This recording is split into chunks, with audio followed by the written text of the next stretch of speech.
Hi guys, welcome back to Chinese CCG Store. Today I have another market watch for you. I am excited to announce that I did finally get to 500 subscribers. So to celebrate that milestone, we're going to be doing a giveaway. Kind of thought about it, and it's kind of always hard to come up with giveaways, but I think this one's pretty decent.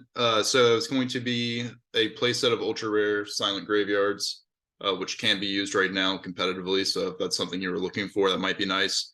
A secret rare, well, prismatic secret rare Underworld Goddess, and a prismatic secret rare Red Eye Star Dragoon. Nothing big, but figured that would be nice to win. But with that aside, let's go ahead and get into the market watch. Let's see here. So first is going to be Battles of Legend, Crystal's Revenge. I'm not going to go into every card because I'm sure you've seen the set already. I'm sure you've been on other channels and they've kind of covered each card. But what I am going to cover is my overall thoughts on the set and a couple of cards that I'm keeping my eye on from here on out. So first of all, $65, not too bad for a box. It's actually one of the cheaper boxes I've seen on release in a while. And I think for good reason. I think this set will flop on release. The Starlight Rares are pretty good, but with so many of them, it's hard to get a single Starlight. So like, even though the pull rates I've heard are, I think it's out of 10 cases, you could expect around 9 Starlights. So with there being, I think there's 10 Starlights.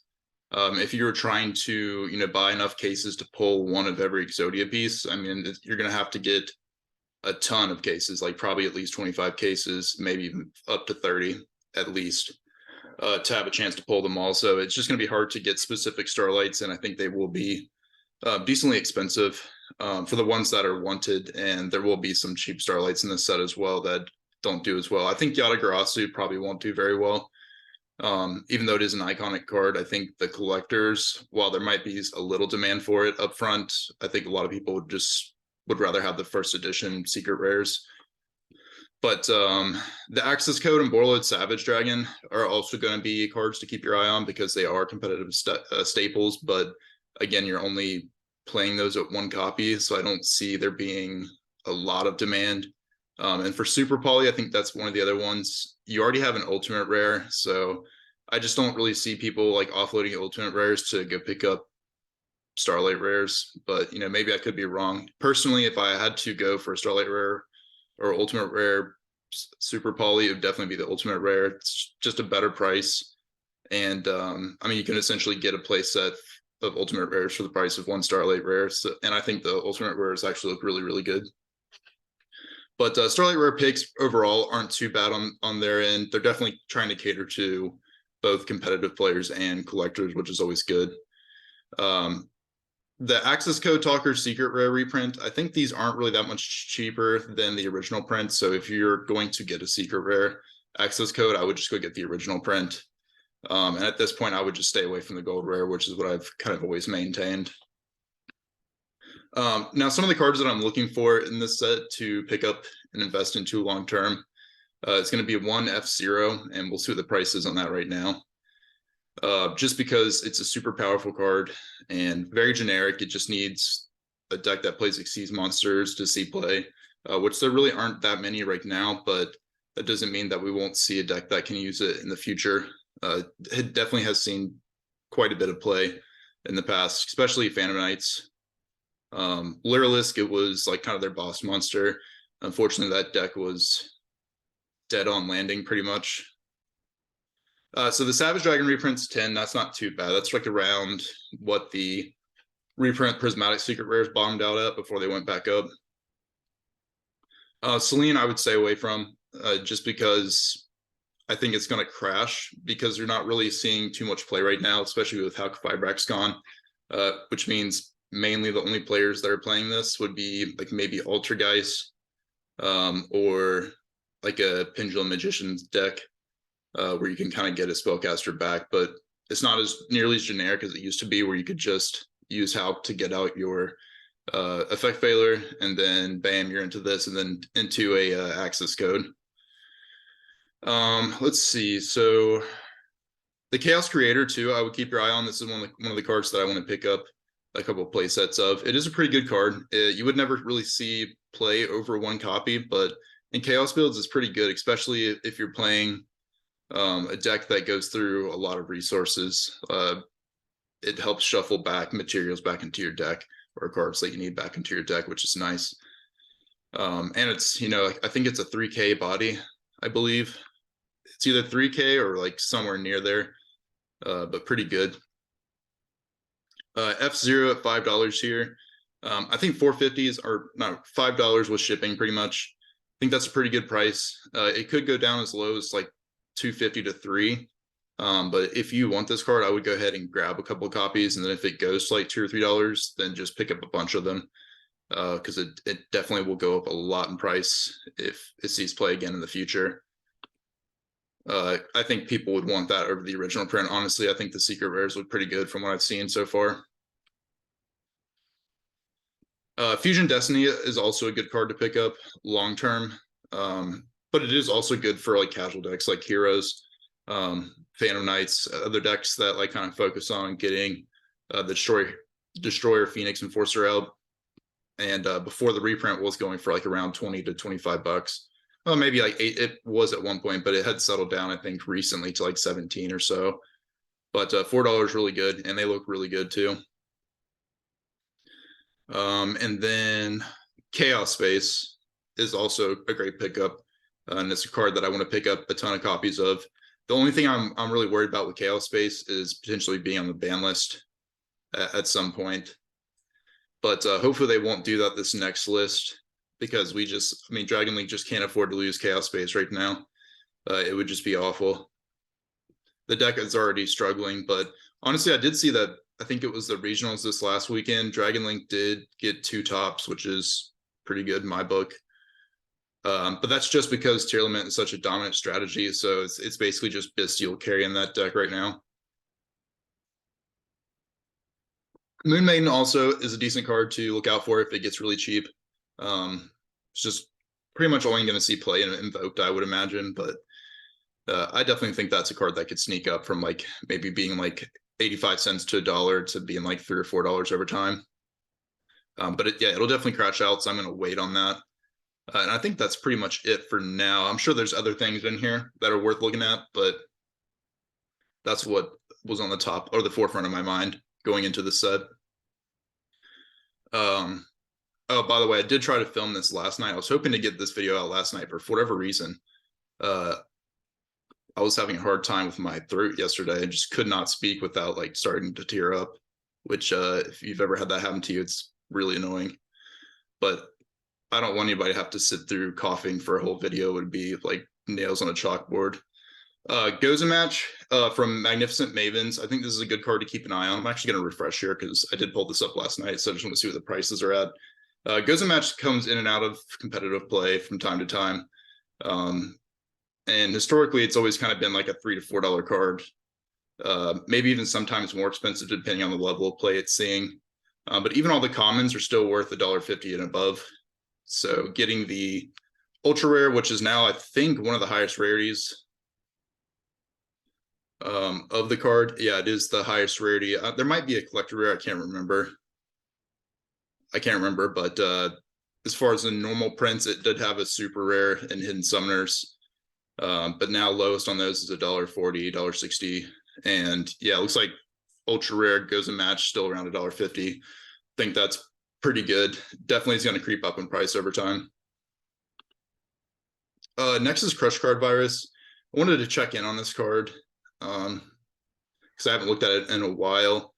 Looks like unlimited market price is around $26.60, and then the first edition is around $130-ish, which is a pretty big difference. You're talking roughly like 5 unlimiteds for one first edition, which makes sense. A lot of people like first edition, so do I. For this card, and I've talked about this plenty of times before, for my own like collection purposes, for like the Duelist Pack Haibas and Yugis, the first edition version has the original foiling where the ultimate rare is just got the foiling in the center, but it doesn't have the borders, whereas the unlimited is the modern ultimate rare where it's got like the foiling on the borders on the outside and on the inside as well, like in the frame. And I just like that style of Ultimate Rare better personally. And if there wasn't that big of a price difference, I would go for the first editions for sure. And by that, I mean, if it was like, even if it was double the price of the unlimited, I would go for it. But at this big of a price differential, I just was like, I'll just take the ones that I think look better personally. So that's not a bad option. I think unlimited for 25 is pretty good. Especially if you were looking at getting a gold rare. Like, don't spend like 75 to 100 bucks on a gold rare, just come get this. But yeah, I think first editions are still definitely going for that 125 range, I believe, but we're gonna check real quick. It's just a classic card, and you never know when this card could kind of come back up again. I didn't figure we would see like Deck Devastation Virus ever come back up, or not for a while, and kind of snuck back into the format for a while. Not sure if it's still seen that much play. I haven't really seen it at locals recently, so not sure. Moderately played is going for around 62, which is not terrible. Lightly played's at 68. Okay, so I think that market price might be a little bit misleading, but again, that could be the near mint version is going for that much. No, near mint's around 100. So yeah, up to you. I think 100's fair for a first edition personally. But even a lightly played for like 30 bucks cheaper is also a really good option. I usually go for lightly played first editions, usually depending on the price, of course, but if there's like not that much price differential, I'll just go for the near mint. But if it's like a huge significant price difference, I just go for the lightly played. And a lot of times I haven't gotten burned on that yet either. A couple times I have for sure, but for the most part, it comes in pretty good condition. Especially if you're planning on playing it at any point, like you wouldn't want to spend that much more for a near mint just to play it and then it turns lightly played. So Power of the Elements, I gotta scroll back because let me refresh this because I went through this yesterday before I gave up. But one of the discussing points I wanted to go over today is kind of what's going on with the format. It kind of seems like a lot of the ultra competitive archetypes are falling out in price. And I was trying to think of why that might be. And I think what sticks out to me is probably because it is towards a tier 0 format. I think right when Darkwing Blast came out, or not Darkwing Blast, Mavens came out, like it was more apparent that it would be a tier 0 format, but now it's kind of dialed back somewhere where I'm not really seeing as much, I guess, tournaments with tier limits taking more than 50%. I guess looking back at the regionals this past weekend, they didn't quite get to 50%. So maybe people have found a way to, effectively deal with it, which is a good thing. It's always good to have balance. I was hoping we wouldn't have a tier 0 format, so I'm glad that it's people found a way to deal with it. But if you look at tier limits right now, they're kind of the cheapest as they've ever been, which is pretty crazy to see. And all these Starlights are kind of falling out in price too. I guess Power of the Elements is kind of falling out as a whole. But I guess I will note that Divin Cartes at 140, pretty good deal, honestly, if you're wanting to get this for a long-term purchase. I would note, though, this probably will never see competitive play, in my view. But I could be wrong. You never know. Sometimes cards will show up quickly or sporadically here and there. But I think for collection-wise, I think these will be in demand for a long time. But as you can see here, the Primeval Planets are going for 65, which is, if you remember when this came out, they were in the 90s and pushed up towards like 110 at one point, but have been steadily around 85 for the most part. But pretty wild to see them down to 65. That's a pretty good price. I might not be playing it, but I did build tier limit Ishizu, mostly just kind of understand the deck and how it works, so that I can play against it effectively, which is always a good strategy. But I might end up playing it in tournaments as well. We'll see. If not, I'll probably just sell it now that I really get how the deck works. But pretty cool deck. I will say I kind of hated tier limits before the Ishizu stuff came out, but I kind of like the play style better now that Ishizu is here, being able to incorporate the heralds and stuff. But I don't know. I still enjoy playing Dragon Link more, if that makes sense. just that's more of my type of deck. One thing that's can be pretty challenging with tier limits if you like haven't played them is there's not like a set number of combo lines, and it changes depending on your hand like every turn. Like say for example like Dragon Link, there might be different combo lines based on your hand and what's in there, of course, but you're basically searching to get to the same combo. So it's pretty easy to adapt in decks like that. It's just easier to pilot. Whereas a Shizu, like there's just a bunch of strange different combo lines, and there's nothing. There are decision points, but a lot of the stuff that happens is kind of like luck, like by just milling. But that doesn't mean that it's an easy deck to play. It's definitely one of the harder decks to play, I think, right now. And it would definitely take a pretty good pilot to do well with it, just because there are hard decision points on when to trigger the different tier limit monsters' effects and when. Sprite Blue at 38, also at its lowest point that I can remember. I also worry that Sprite will get hit again. So if you were looking at getting Sprite, I mean, you probably will have to deal with that. But the good news is there probably won't be an emergency ban list. And if there was, I don't think Sprite would get touched, just tier limits. But I would say 99% they're not going to release an emergency ban list. We'll probably have to wait until December or January to get the next natural list. Ultimate Slayer's down all time low, I think, around the 22 to 23 range. It's just not seeing as much play, unfortunately.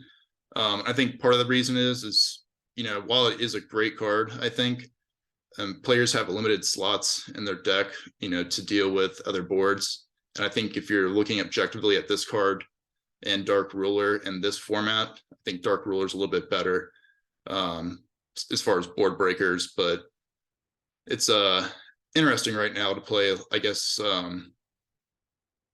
cards to counter tier limits. DD Crow is really good, Bisteel is really good. So I think people are taking out Dark Rulers and droplets and playing cards to banish out of the graveyard to deal with tier limits.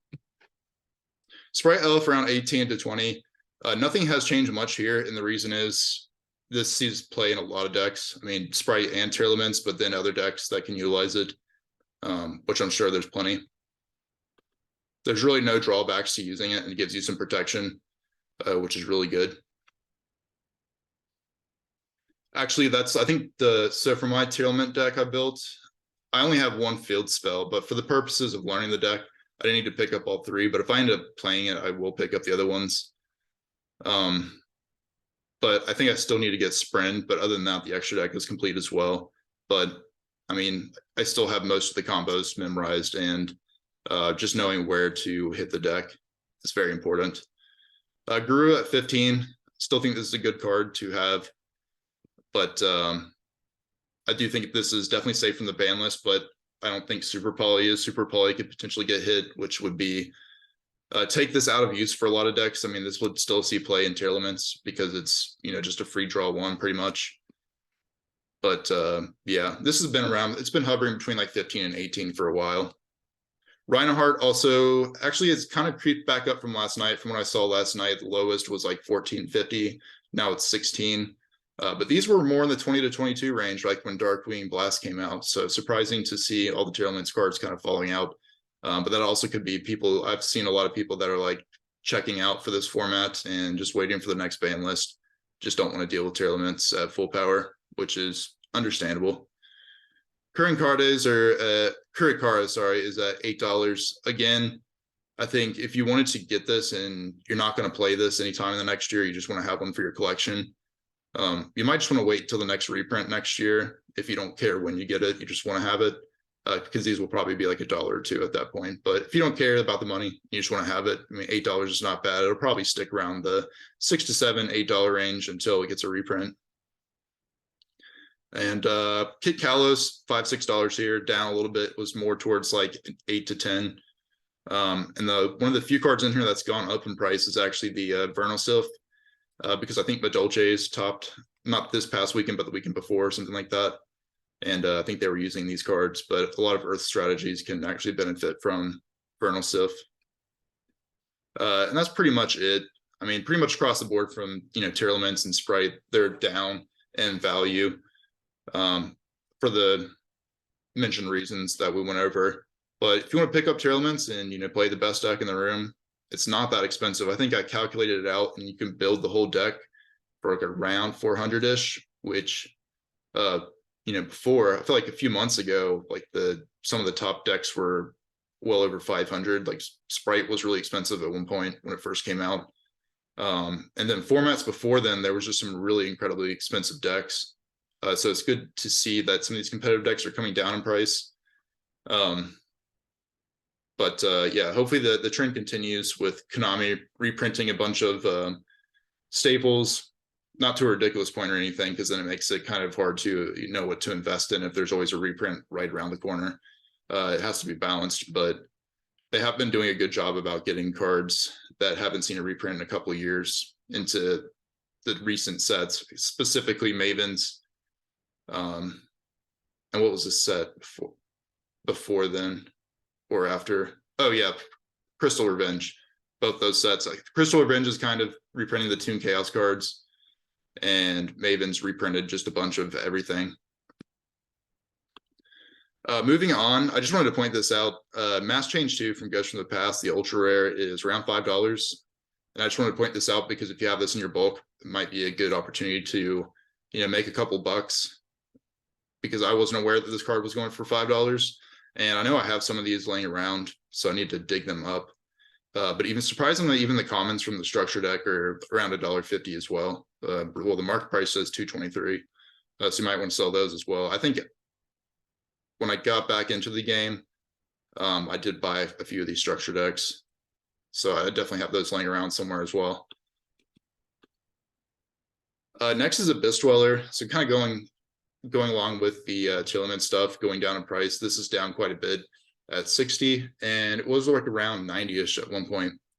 So interesting to see this back down in price a lot, but I think a lot of people are kind of calling for this card to get banned. So there might be a little bit of speculation that this card could go on the next list, which makes sense why it'd be down in price. But if you want to risk it, you can go for it. I think 60 is still fair for this card. But traditionally, if you look over, like since it came out, it's always been in like the 45 to 60 range. It's only more recently that it was able to kind of break above 60. So it's kind of in its average price point right now. Moving on, I wanted to take a look at Heralds to see if they're kind of following the same trend with tier limits kind of going down in price. And so far, it looks like that is the case. Orange Light was up around 17. Now it's down to like around $11.50, $12. But we also have had more circulation of OTS Pack 20, so that might not be like really related to tier limits going down. It could just be that there's more of these on the market now. So that's also something to think about. But I bought mine not long ago, and they were like 16-ish a piece, like maybe like a week or two ago. But $11 isn't bad if you wanted to pick them up. Definitely, if you're not getting the ultimate rare, I mean, the super rares look pretty good in my opinion. Divine of the Heralds are down as well. I really expected these to hold more towards like 15 to 17 with, having all the Chilliman and Ishizu cards out. So it's kind of underperformed really, which is not good. I was hoping it would do a little bit better in price. And then the ultimate rares are going for like around 145, which is down. I think the market price says 165, and I think that's where I was seeing them sell for like 160 to 170. So these are coming down as well, which is again surprising. But then all the commons are still holding on to that $10 to $15 price point, which I don't really understand why people are buying these. Just go get the super rare; they look a lot better. And the original print Heralds are around $20 here, not bad. But honestly, if you look at both of them, I do like the original print better, but I think the prismatic looks really good too. And you can get almost two of those for the price of one of these, so that's something to consider as well if you are looking to pick them up.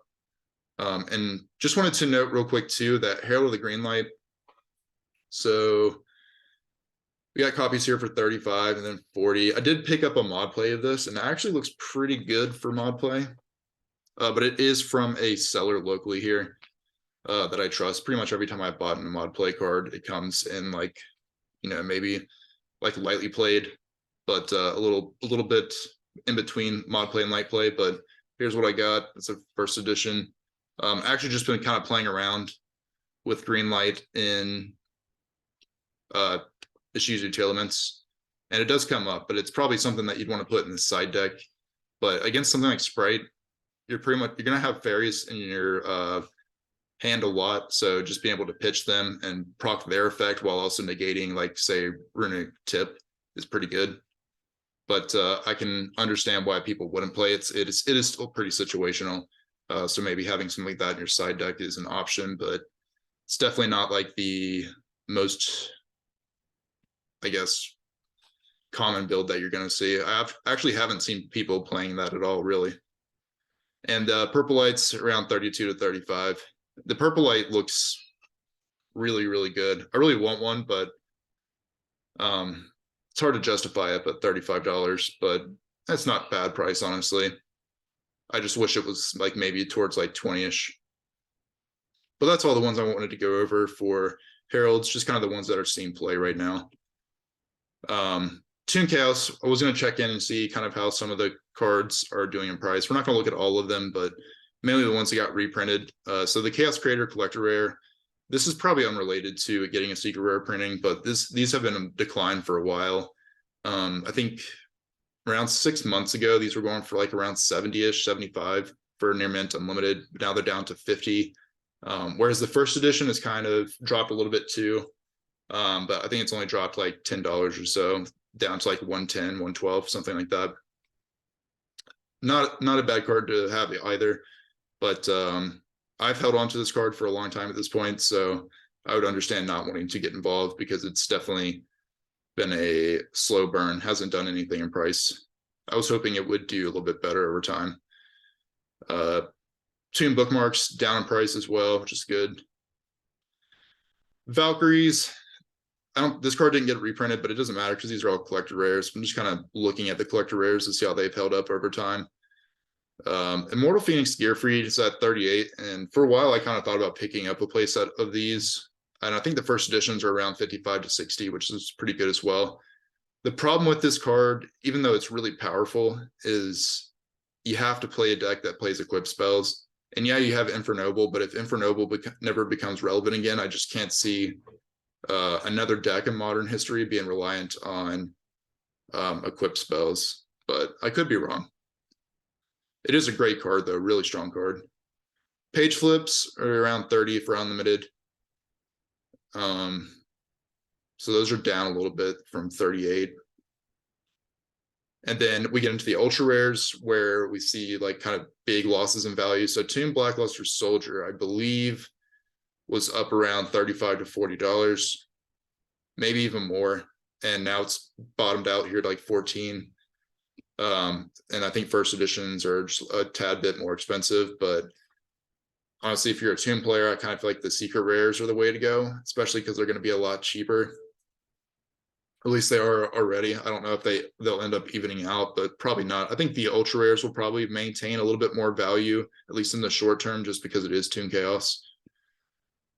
Bookmarks down, which is good too. I think it's around $12 to $15, and it was up around like 30-ish, which is ridiculous for what it is. But I get it. There were Toon cards. A lot of people like Toons, at least for collection wise, and they had solo print cards. Daedalus 25. This is a disappointing card, but pretty cool artwork, honestly. See, I wanted to look at the regular Chaos Creators and see how much those have fallen out, because those were like 18 to 20-ish, maybe even up to 25. And they did get hype at one point, and they were like up to 35.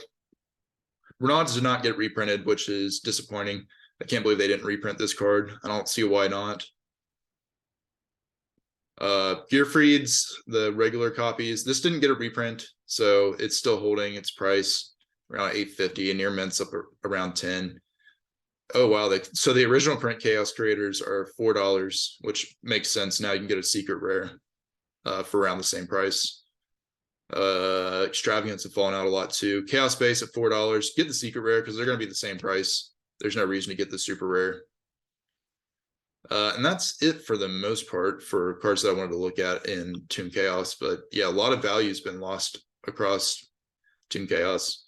Just a quick comparison here. So collector rares for Chaos Space, around 115 for unlimited, and I do think they're quite expensive for the first edition, probably 250, I think. We are going to look real quick. I am kind of just curious to see. I honestly am not a big fan of Toon Chaos.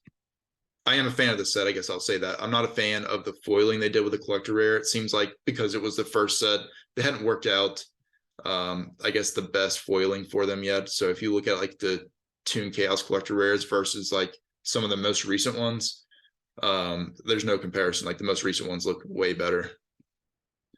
So first editions going for 207. So yeah, quite expensive. I don't think it's worth that, honestly. I think that's a little overpriced. So secret rares are going for 375 in pre-sale. I think we already covered that, and they're a little bit cheaper than the super rares. But regardless, I would get the secret rare. They look amazing. Next is Fusion Destiny. Wanted to look at the fallout here. So for the super rares, around $7-8, and then the ultra rares around the same price, $7. The secret rares are already cheaper. It's like $5. But the ultimate rare is down quite a bit too, being around the $40 mark. It was, I think when I got one copy, it was like literally like $35. And then the second one I bought was like maybe in the 50 range. Or the second two that I bought. I have a playset now. But yeah, I still think this is a great card to have long term. People are always going to love heroes, and heroes just kind of do dumb things with their prices. And this is a card that's probably always going to be played in heroes no matter what, just because it's really, really good. Deck Devastation Virus, wanted to check in on the prices of these. The super rare for Dark Revelation is still pretty insane. I would stay away from that. But a lot of the other prices have come down.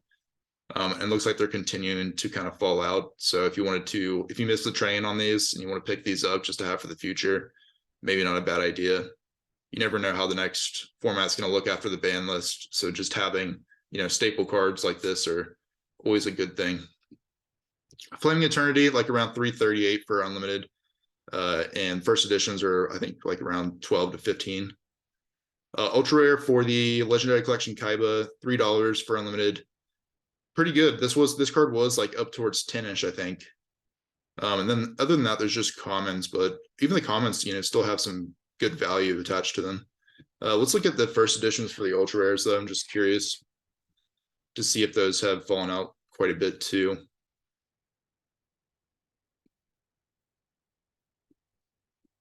Yep, $3, pretty good deal.